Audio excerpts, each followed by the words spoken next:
The Beverly Hillbillies.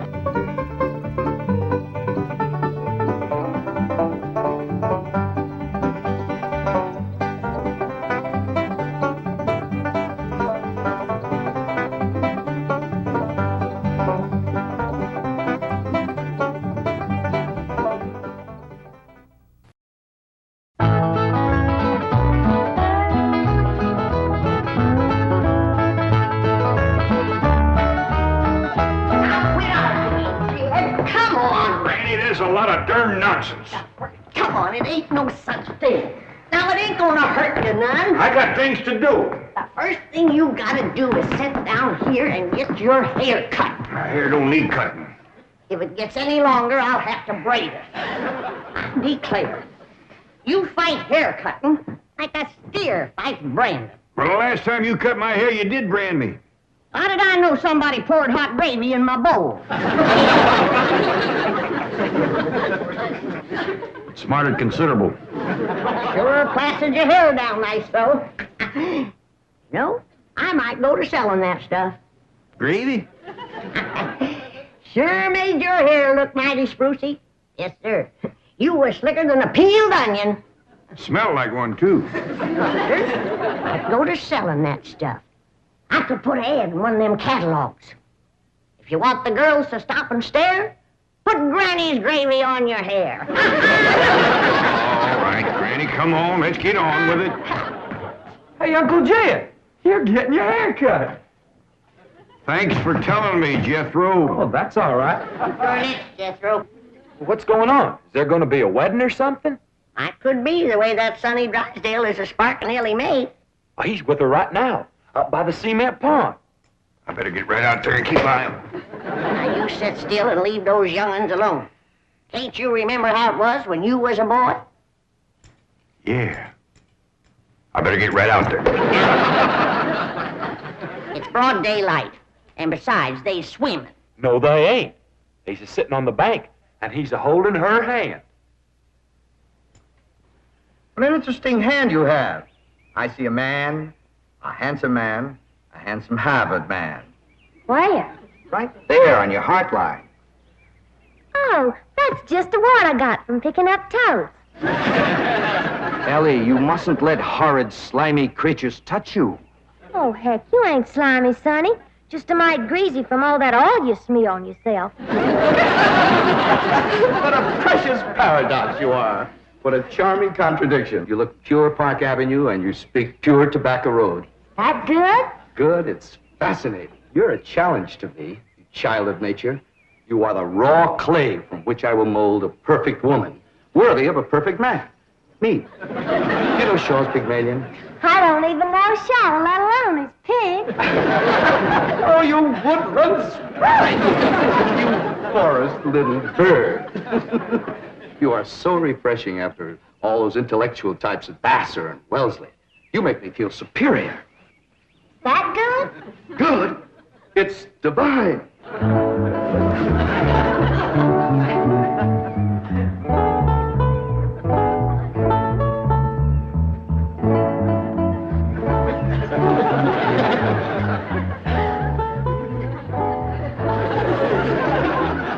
I am Caesar, and you are a fair-skinned captive, a barbarian slave. Shall I drag you through the streets of Rome behind my chariot? Or shall I throw you into the arena with my lions? No, Caesar has other plans for you, my little savage. You shall be my slave, yes, but only the invisible bonds of love shall make you my prisoner. Come, I shall strum upon my lyre and recite odes to your beauty. What say you to that, fair maiden? How speak you now to mighty Caesar? I declare, Sonny, you're more fun than a bucket of tadpoles.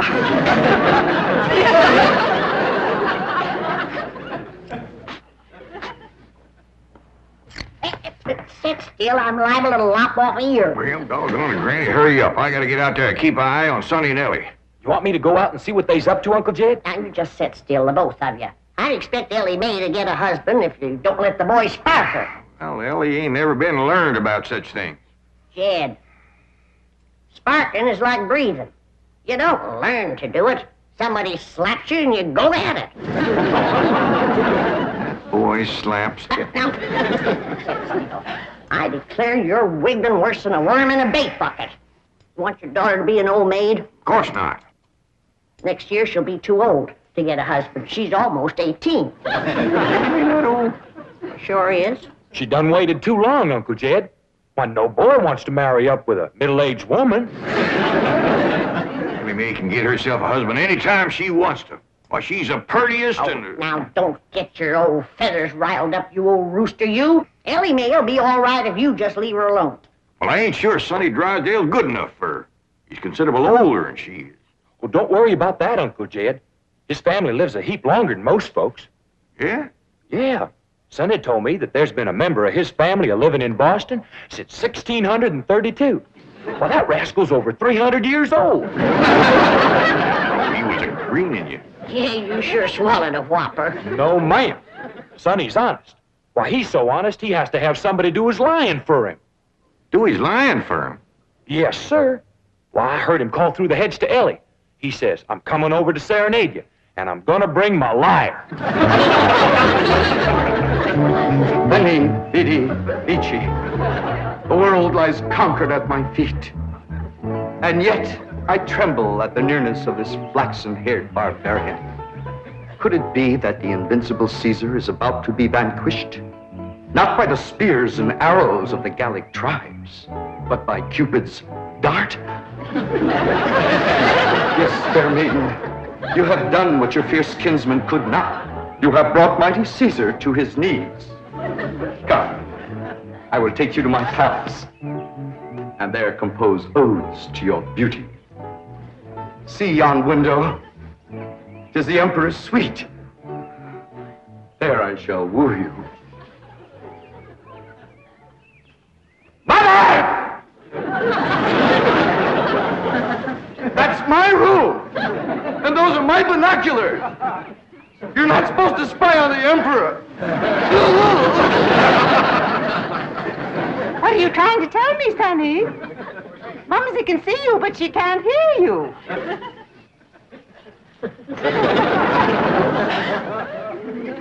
Yes, darling, Mumsy is watching. You look magnificent, like Apollo, the god of manly youth and beauty, the god of poetry and music. Look out! You're getting near the water. Be careful. Wait! Mommy will get your inner tube. Come, fair maiden, and I shall sing of your golden tresses, and your azure eyes, and your skin of alabaster, and your other charms that set me aflame. You mean you really burn it? Yes, dear one, and only you can put out the fire. Okay.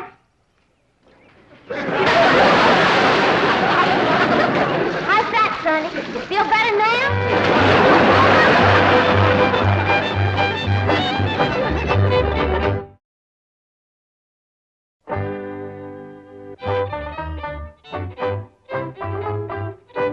All right, Jethro, you're next. Oh, hi, Elly May. Where's Sonny? Well, he run home to his mama. You didn't throw him down and hurt him again, did you? Don't you know, Pa? He caught fire, so I wetted him down into the pond. Sounds like you done the right thing. How'd you catch fire? He said it was my charms that set him to burning. What charms was you toting? Well, just my sack of crawdad bones and my buckeye. We never heard of crawdad bones and a buckeye starting a blaze. What happened to your rabbit's foot? I didn't have it.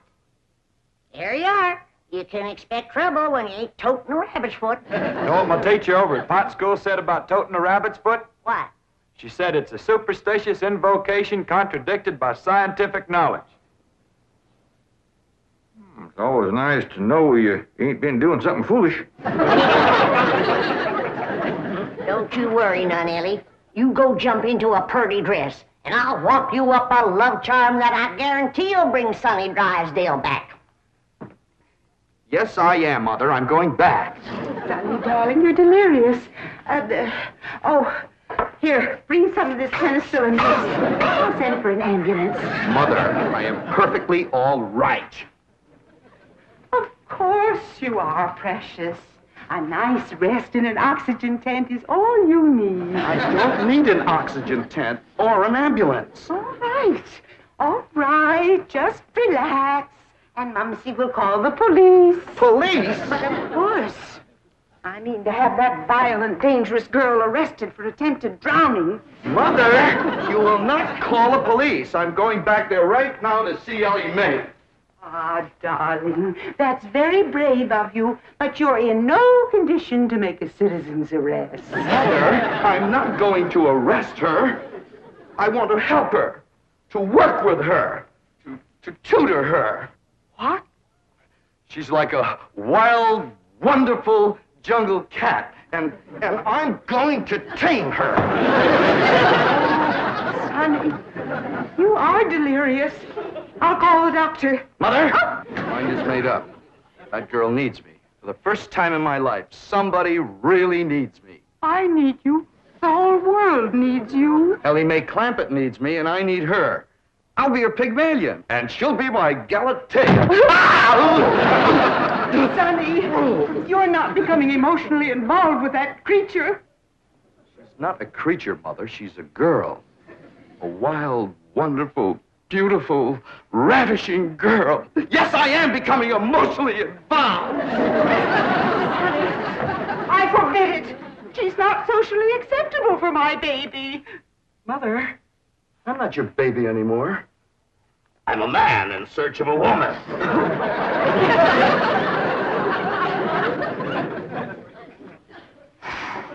Where did he learn that language?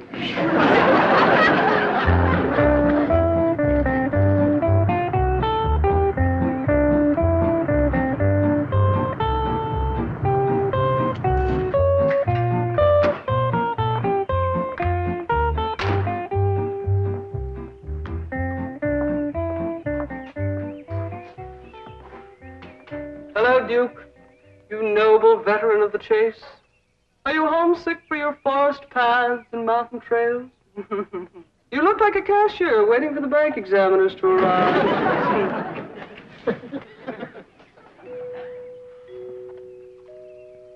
You know, if you were a cashier, you could hide $1 million in here.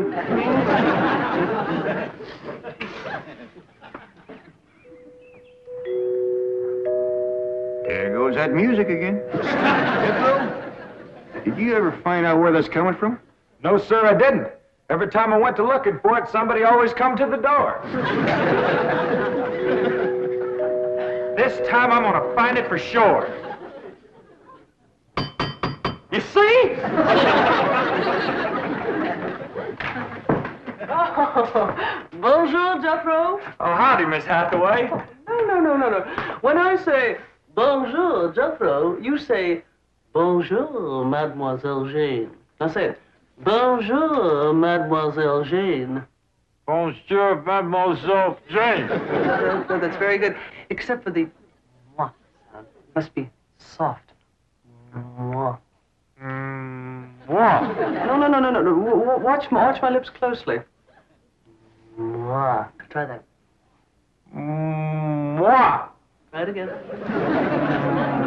What? Well, that's closer. Try again. What? Once more. What? Close in on her, Jethro.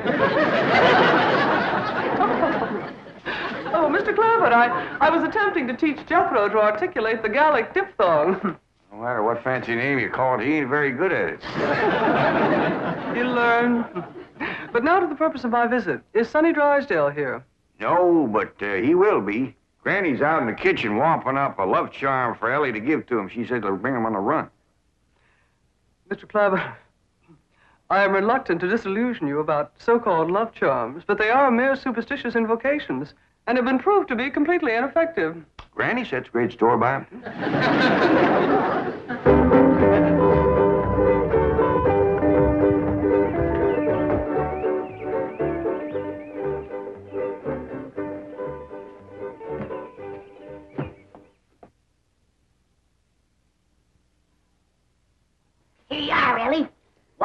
guaranteed love charm. Guard it with your life. What's in it, Granny? Oh, I dasn't tell you. Leastways, not just yet. But I'll give you the secret before I go on to my reward like my granny done to me. I'll guard it too, Granny. Granny? Granny, Mr. Clampett tells me that you've conjured up some sort of love charm for Elly May. Right here it is. It's made out of all secret stuff. That is ludicrous, irrational, sophomoric, and pure hokum. You didn't even guess one ingredient. No, Granny. Don't you come spying. I'm telling you for the good of the country. If the secret of this love charm ever got out, I shiver to think what might happen. I wouldn't want it on my conscience. Hear me now, mongrel. Neither sleep, nor snow, nor vicious beast shall keep me from the side of my beloved. Here I come, ready or not. So, you still think it won't work, huh? That is correct. All right, Elly. Open up the pouch, Mike. Now, when I drop this starting powder in it, quick close it. Press it to your heart. And say, darling, darling, my true love, come a-swooping like a dove. Darling, darling, my true love, come a-swooping like a dove. This is Elly! Elly! I have flown to your side in spite of all danger. What fate, what power have I to thank for giving wings to my feet? That little old charm maker, me.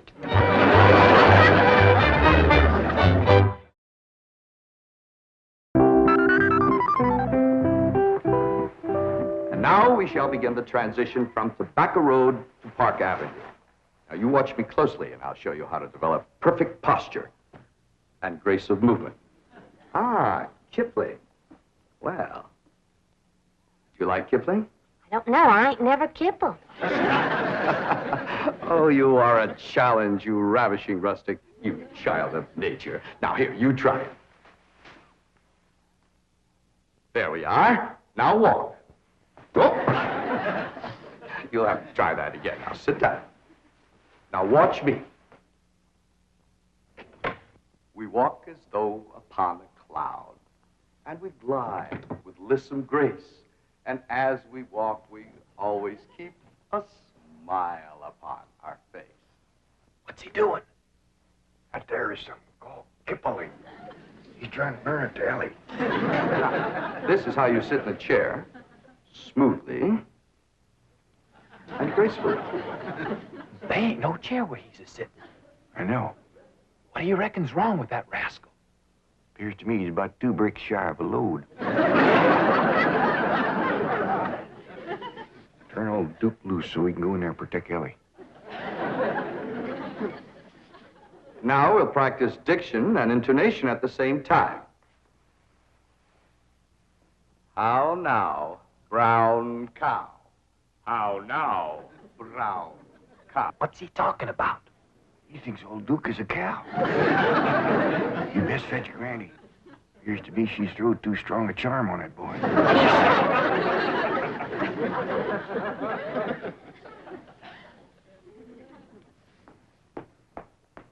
There you are.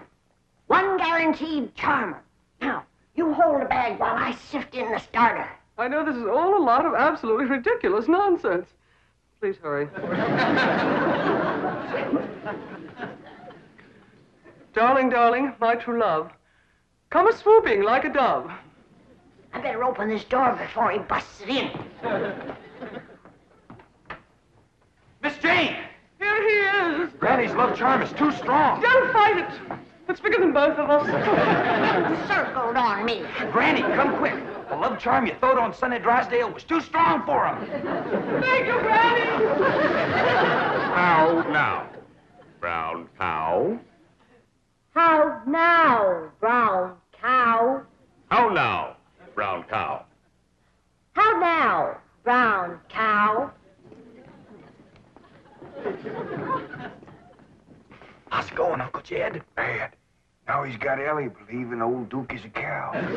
Break the charm, Granny? I reckon so. I'll sprinkle him with some You sprinkle some on Miss Jane, she's shutting off the blood to my arm. How now, brown cow? Secret powder, white as snow. Make the charm of love let go.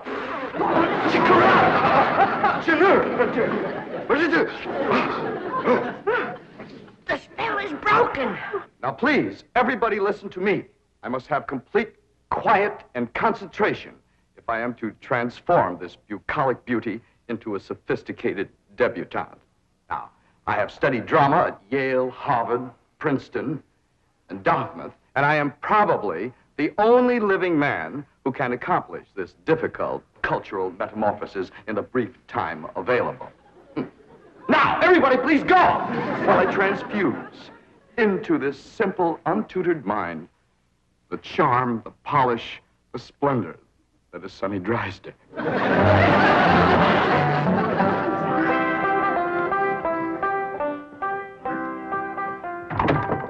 Dear? Hi, Granny. Is Elly and Sonny still in that room alone? It was the last time I was listening, a couple hours ago. They was talking about the rain in Spain, a land in the plain. Well, I guess he can't be up to no nonsense if they're talking about the weather. Doggies, I can't wait to see Elly all polished up and talking like Sonny and Miss Jean. While you're waiting, I got something for you. What is it? A love charm. What in Sam Hill I want with that? It ain't what you're wanting, it's what you're getting, a woman. And it's high time you got one, being a widower. Besides, the moon is right. That's why this stuff is working so high-fired powerful. So here. Well, I ain't interested in none of these la-di-da Beverly Hills women, so here. Well, they're interested in you, so here. Who said? Jethro says. Jethro don't know nothing, so here. I reckon Jethro ought to know what's going on in his own school. Besides, I saw her making sheep's eyes at you, so here. You caught who making sheep's eyes at me? Mrs. Millicent Schuyler Potts, that's who. Oh, now. You did? Educate a woman like that? Jethro says she asks for you every day. Oh, what she want with an old mountain goat like me? If I was to put a little starting powder in there, and you was to say the magic words, no woman could resist you. I don't hold with stuff like this. You're scared, ain't you? Oh, I ain't a scared. Then go ahead. I double dog dare you. Well, Open the pouch a mite. Now, well, this is just a lot of doggone nonsense. close it tight, clamp it to your heart, and say the words.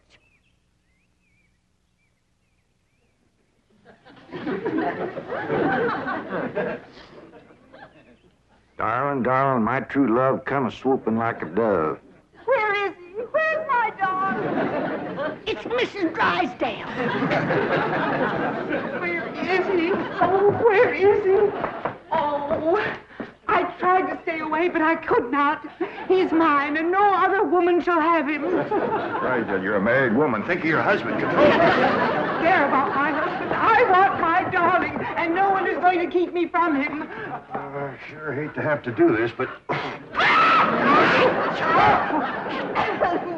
Sonny, where are you, Sonny? He's inside with Elly Mae. Now, if you just calm yourself down, I'll go and get him. Thanks for coming, Miss Drysdale. Howdy, Ma. Was you a-hollering for me? They brainwashed you.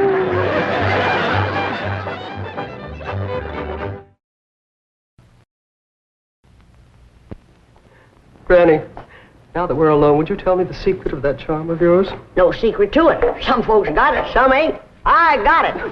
I don't mean your personal charm. I meant that little package of secret ingredients that attracts men. Oh, you mean Winston.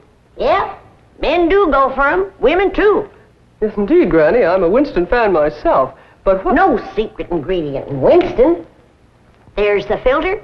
Up front is the tobacco. But, of course, it's a special mixture of tobacco. Yes, I know. It's called Winston Filter Blend, but... That's it. That's it. Winston Filter Blend. Good, ain't it? Wonderful, Granny. However, what I want to know is how you mix your love charm. Why, I wouldn't tell that. No more than the Winston people would tell how they mix their tobaccos together to make a Winston taste good, like a cigarette had oil. The Beverly Hillbillies has been presented by Winston. We hope you enjoyed it, and we hope you'll try Winston, because Winston tastes good, like a cigarette should.